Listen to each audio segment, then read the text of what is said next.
What is going on YouTube? Welcome back to my channel. I'm Tanay, and in this episode we'll be talking about one of my couchsurfing experiences.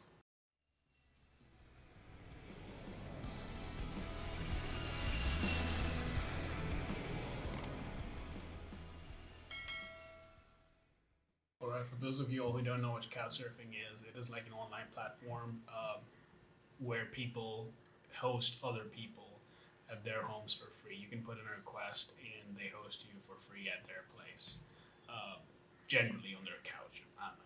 Anyway, this was my second time couch surfing. The first time I did it in Tucson, which is also pretty cool because we went out to check out a goth bar, a goth nightclub. Anyways, another story. But this time I put in a request to this guy in Flagstaff, more towards Belmont, I think. But his exact location was not known because he did not have a house. He had a camper caravan, an Airstream. It was inspired from the design of an aircraft fuselage, and it looked really cool. So I wanted to spend a night there. Put in a request, he accepted it. His name was CB. But since the location was not known, he came out to meet me at a gas station, and then we trailed back to his camper Airstream, which was absolutely, it was a beautiful location. Meadows, pine trees, blue skies, amazing stuff. I was instantly, I was like, yeah, I gotta stay here. He showed me around, and his friend Randy was also camping next to him, and they were, 14 days at each location. That's the law. So they were, constantly changing locations, vagabonds, but traveling all the time. So we talked to, we all three of us were just, exchanging conversation, and Randy was curious because he found out that I was from India, and then he had several questions.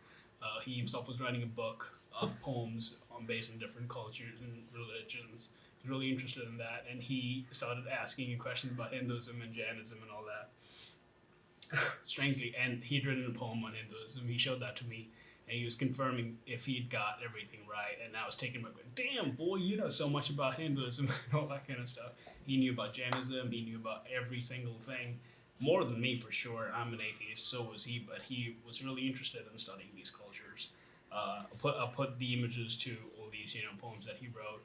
But it was really cool talking to him, meeting somebody who knows about something you thought was very natural to you, but they also know quite a bit about it. So that was really cool. Then they suggested that they wanted to go for a walk in the forest. Of course, this place was absolutely isolated, no network, no cell coverage, and middle of the forest.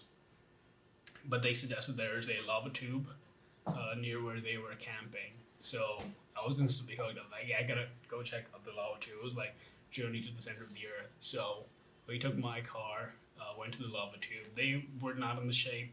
They were old dudes, not in the shape to go down the lava tube. It was like 100 feet down and 1.5 miles out and back. And CB actually came down with me for 15, 20 minutes and turned back up. I gave my car keys to them, and it was actually strange because trusting two guys in the middle of the forest, completely isolated next to a lava tube, and they were like, "Yeah, we're gonna get worried if you don't show up back in an hour or so." So, well, all right, yeah, okay. So I go down. This lava tube is super cold, and it's so dark it absorbs the light. It was pitch black, blacker than it was darker than you've ever imagined. You could like stare into your soul.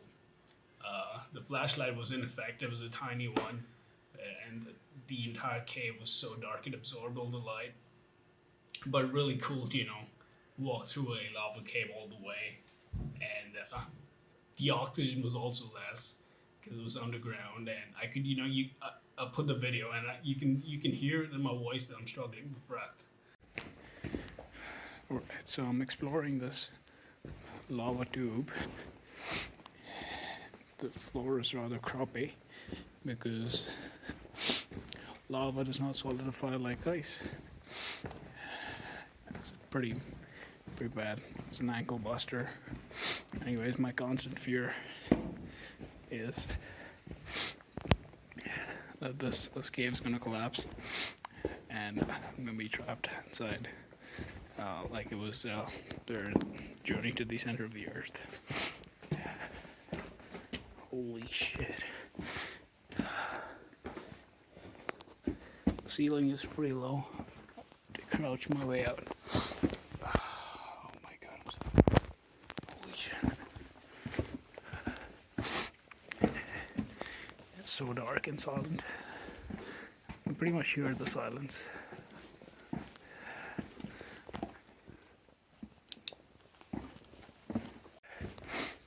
So this lava tube, it's in the middle of the forest. It goes down. You might just miss it because you don't see the escape going down. It's like 2 small holes. You gotta like go through them to realize how big of a tunnel this is. And then it comes to diversion. Like there's 2 tunnels, it splits up. I took the left one because it's more spacious to walk inside this. Apparently all the other places I had to like crouch. Holy shit, I'm out of breath. So that was a really cool experience. And then I resurfaced. I was half in my mind, I was terrified that they're gonna probably leave my car in the middle of the forest.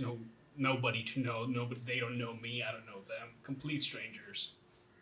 But they were still there when I resurfaced, and yeah, they were just hanging around. So then we went back to CB's Airstream. He cooked us some dinner, and then we talked about a little bit about India and all that kind of stuff. He wanted to ask some questions he had. He was curious about India, so we discussed that. Really cool night spending in a caravan in the middle of the forest. The next morning, I get a call from my batchmate saying, "Why didn't you come to the airport? You're scheduled for a flight." And I was like, "No, I wasn't," because I wasn't. I guess they put me on schedule at the very last minute, and then I had to call in sick. Since I called in sick, I had the next day off, so I went out to check out Lowell Observatory and see the telescope that was used to discover Pluto. So all in all, a pretty cool trip. I love a tube, checking out the observatory, and meeting 2 really nice people, CB and Randy. So the duration of this just 2-day thing in Flagstaff. So I guess, yeah, amazing people everywhere, and I hope when this COVID thing subsides, I really want to get back out there to traveling and meeting new people. Couchsurfing was really cool. So yeah, this is the experience of how I, went out, explored a lava tube, and went to an observatory and met 2 really cool people. I'll see you in the next one.